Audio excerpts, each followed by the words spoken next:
Good morning दोस्तों। स्वागत है आपका मिलेनियर सोच के चैनल पे। आज की कहानी का जो टाइटल है उसका नाम है भिक्षुक का जादू। तो चलिए बिना समय गंवाए इस कहानी को शुरू करते हैं। बहुत समय पहले चीन के एक गांव में एक दिन एक अजनबी आए। एक बच्चा जिसका नाम फू नान था, जो अपने माता पिता के साथ गांव के बाहर फार्म में रहता था, सबसे पहले उस अजनबी से मिला। उसे लगा कि वो शायद एक घुमक्कड़ सन्यासी थे। वैसे भी उसने कहानियां सुन रखी थी, एक सन्यासी जो कि जादू कर सकते हैं। उस अजनबी को अचानक अपने सामने पाकर फूनान डर गया, लेकिन अजनबी का हाव भाव बहुत ही शांत और उदारतापूर्ण था। फूनान ने विनम्रता पूर्वक उनका अभिवादन किया। वृद्ध अजनबी ने कहा, कुछ समय रहने के लिए यह जगह अच्छी प्रतीत होती है। क्या तुम बता सकते हो कि मैं कहाँ सो सकता हूँ? फूनान ने उन्हें एक वीरान कुटिया दिखाई जो गांव की सीमा पर स्थित थी। वहां वृद्ध ने अपने लिए घास फूस का बिस्तर बना लिया और दीवार पर एक कागज लटका दिया जिसमें बड़ी और बेढंगी लिखाई में कुछ शब्द चित्रित किए हुए थे। वृद्ध उस झोपड़ी में निवास करने लगे। फूनान और उनके मित्र कुटिया की खिड़की से भीतर झांकते और वृद्ध की नींद से जागने की प्रतीक्षा करते। वृद्ध जब गांव में भिक्षा मांगने जाते तो बच्चों को उनके साथ रहना अच्छा लगता था। वे हमेशा प्रसन्न रहते थे और मौसम की ओर उनका ध्यान कभी नहीं जाता था। वर्षा हो, धूप हो, वृद्ध वही पुराने सैंडल और जीर्ण शीर्ण लवादा पहने रहते थे, क्योंकि सब जानते थे कि घुमक्कड़ सन्यासियों ने निर्धन रहने का संकल्प लिया था। इसलिए गांव वाले प्रसन्नता से उन्हें चावल और सब्जियां दे देते थे। फूनान ने उन्हें आगाह कर दिया था कि वह उस जिले के सबसे धनी व्यक्ति कंजूस किसान वू के पास कभी न जाएं। जो भिक्षुक अंतिम बार उनके घर गया था, किसान वू ने उस पर अपने कुत्ते छोड़ दिए थे। फूनान ने बताया, क्योंकि बच्चे अक्सर उनके साथ रहते थे, इसलिए उन्हें ही सबसे पहले पता चला कि वृद्ध सन्यासी के पास कुछ अनोखी शक्तियां थी। एक सुबह वृद्ध ने देखा कि टोकरी बनाने वाले के बेटे ने एक पिंजरा पकड़ रखा था जिसके अंदर एक चिड़िया बंद थी। बेचारा पक्षी फड़फड़ा रहा था और पिंजरे की छड़ों से बार बार टकरा रहा था। अगर तुम पक्षी को छोड़ दो तो मैं तुम्हें एक जादू दिखाऊंगा, वृद्ध ने उससे कहा। आश्चर्यचकित लड़के ने सिर हिलाकर हामी भर दी। वृद्ध कुटिया के अंदर गए और एक काला कपड़ा, एक कलम, कागज और एक ब्रश लेकर बाहर आए। उन्होंने काला कपड़ा पिंजरे के ऊपर लपेट दिया। जब वह स्याही से में पानी मिला रहे थे तब बच्चे उन्हें चुपचाप देख रहे थे। उन्होंने झटपट ब्रश चलाया और पिंजरे में कैद पक्षी का चित्र बना दिया। चित्र इतना सजीव था कि बच्चों को लगा कि वो अभी गाने लगेगा। चित्र में उन्होंने पिंजरे को दरवाजा खुला चित्रित किया था। तभी चित्र में बना पक्षी चहचहाने लगा, पिंजरे के खुले दरवाजों से निकलकर बाहर आया और कागज से उड़कर पास के ही एक पेड़ की डाल पर बैठ गया। टोकरी बनाने वाले के बेटे ने झटपट पिंजरे का लगा कपड़ा खींच लिया। यह देख सारे बच्चे आश्चर्य से चिल्ला दिए कि पिंजरा खाली था। सन्यासी लड़के को देखकर मुस्कुराए और बोले, तुमने एक अच्छा काम किया है। उन्होंने उससे कहा कि तुमने एक जंगली जीव को स्वतंत्र कर उसकी प्रकृति के अनुसार उसे जीने का अवसर दिया है। क्या यह जादू आप मुझे सिखा सकते हैं? फूनान के बाद में वृद्ध से पूछा। वृद्ध ने प्यार से कहा, यह जादू सीखने से पहले सन्यासी बनने के लिए मुझे अपना सब कुछ त्याग करना पड़ा था।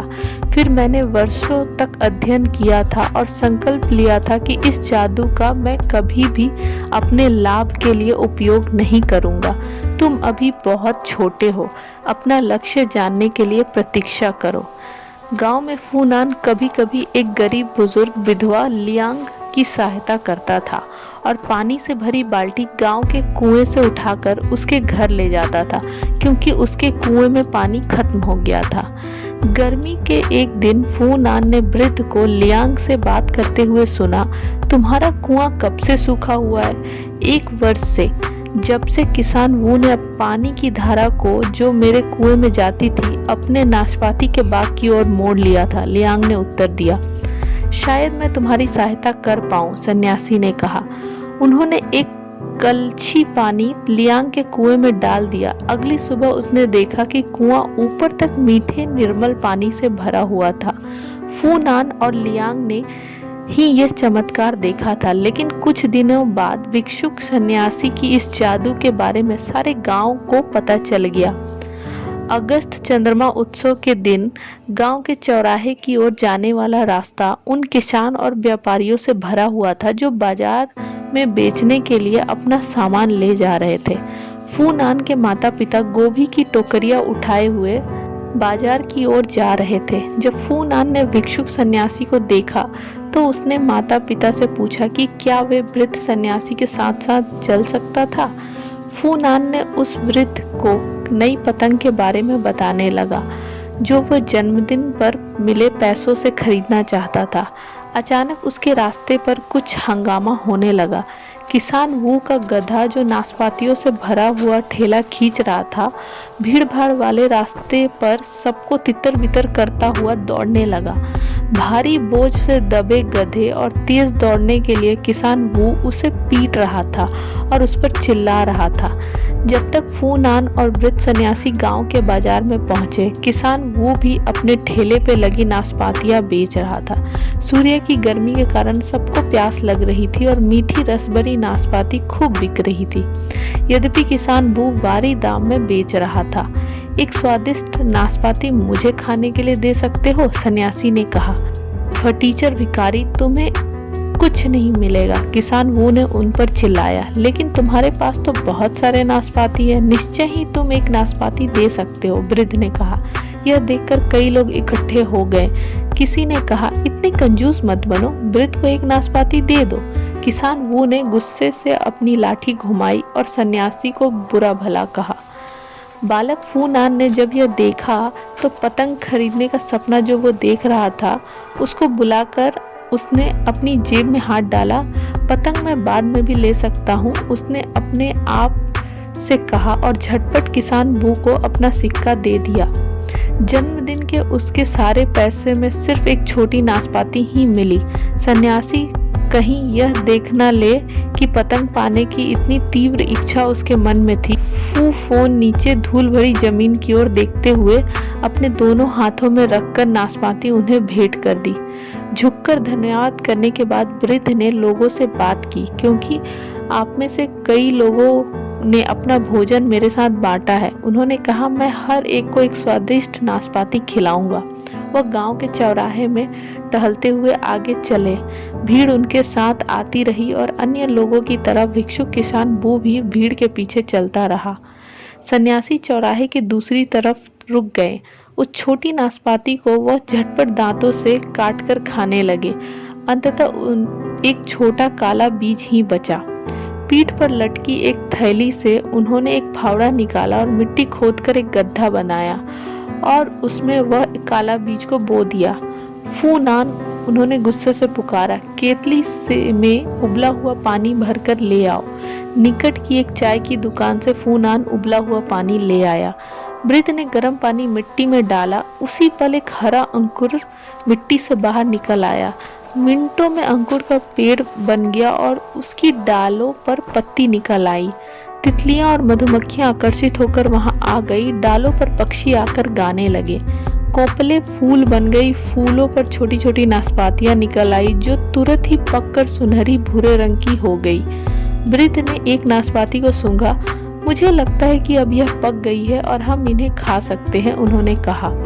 उन्होंने नाशपाती तोड़ी और हर ग्रामीण को एक नाशपाती दी। उन्होंने सबसे बड़ी और पकी हुई नाशपाती लियांग को दी। मीठी, रस भरी और स्वादिष्ट, लोगों ने कहा। सन्यासी ने जादू से सबको आश्चर्यचकित कर दिया। जैसे ही अंतिम नाशपाती तोड़ी गई, पेड़ के पत्ते सूखकर पीले हो गए और झड़ने लगे। जो डालें मजबूत दिखाई दे रही थी वह सूखकर विकृत हो गई। पेड़ ने सारे फल दे दिए हैं, वृद्ध ने कहा। अपनी कुल्हाड़ी से पेड़ को उन्होंने काट डाला और उसकी लकड़ियां लोगों को जलाने के लिए दे दी। उन्होंने अपने हाथ झाड़कर धूल साफ की और अपने थैले से ढूंढकर कागज का एक टुकड़ा निकाला जो उन्होंने फूनान को दिया। जब तुम घर पहुंच जाओगे, उन्होंने फुसफुसाकर कहा, इसको एक धागे से बांध देना और फिर देखना क्या होता है। फिर हाथ हिलाकर उन्होंने सबको अलविदा किया और पहाड़ों की ओर जाने वाले रास्तों पर चल दिए।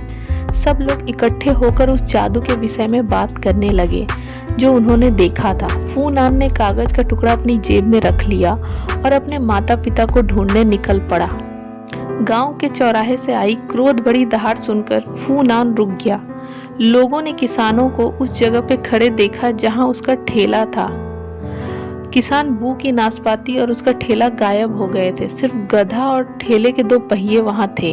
तभी फूनान सब समझ गया। वृद्ध सन्यासी ने जादू से किसान बू की सारी नाशपाती गायब कर दी थी। पहियों को छोड़ ठेले के अन्य भाग पेड़ बनाने में उन्होंने उपयोग कर लिए थे। किसान बू भी समझ गया था कि क्या हुआ था। चौराहे पर इकट्ठे लोगों को इधर उधर ढकेलते हुए वह सन्यासी के पीछे भागा और चिल्लाया, उस बूढ़े भिखारी को पकड़ो, उसने मेरी नाशपाती चुरा ली। लेकिन पहाड़ों की ओर जाते रास्ते पर सन्यासी बहुत दूर निकल गए थे। किसान बू के पीछे खड़े ग्रामीण इतनी जोर से हंस पड़े कि उनके लिए खड़े रहना भी कठिन हो गया था। उस दिन से आज भी किसान वो के नाशपाती खाने की कहानी सुनकर गांव के लोग अपने बच्चों को आज भी सचेत करते हैं, उस मूर्ख इंसान की तरह कंजूसी ना करना, अन्यथा अंत में जंग घसाई के कारण बन जाओगे। उस दिन से टोकरी बनाने वाले के बेटे को आकाश में उड़ते हुए पक्षी देखना अच्छा लगता है, लेकिन फिर उसने कभी कोई पक्षी को नहीं पकड़ा। लियांग का कुआं मीठे स्वच्छ पानी से हमेशा भरा रहता है, सूखे के दिनों में भी। और जो कागज का टुकड़ा वृद्ध ने फूनान को दिया था वह एक विशाल शानदार पतंग बन गया। उत्सव पर जब पहली बार उसने पतंग को शाम के समय उड़ाया तभी वो जान गया था कि जितनी भी पतंगे उसने अब तक ली थी, यह पतंग सबसे अधिक सुंदर और मजबूत थी। पतंग के मांझे को पकड़े हुए और हवा में पतंग की पूंछ के फड़फड़ाने की आवाज़ सुनकर फूनान को लगा कि वृद्ध सन्यासी उसके निकट ही थे। एक दिन उसने सोचा गांव त्याग कर वह वृद्ध सन्यासी का अनुसरण करते हुए पहाड़ों पर जाने योग्य हो जाएगा। तो ये कहानी को यहीं पे मैं एंड करती हूँ। आशा करती हूँ कि इस कहानी से आपको कुछ सीखने को मिला होगा, और अगर कोई आप सुझाव देना चाहते हैं तो कमेंट के माध्यम से दे सकते हैं, और साथ ही साथ इस चैनल को सब्सक्राइब कर लीजिए। और बहुत जल्दी हम एक नई स्टोरी के साथ मिलेंगे, तब तक के लिए धन्यवाद।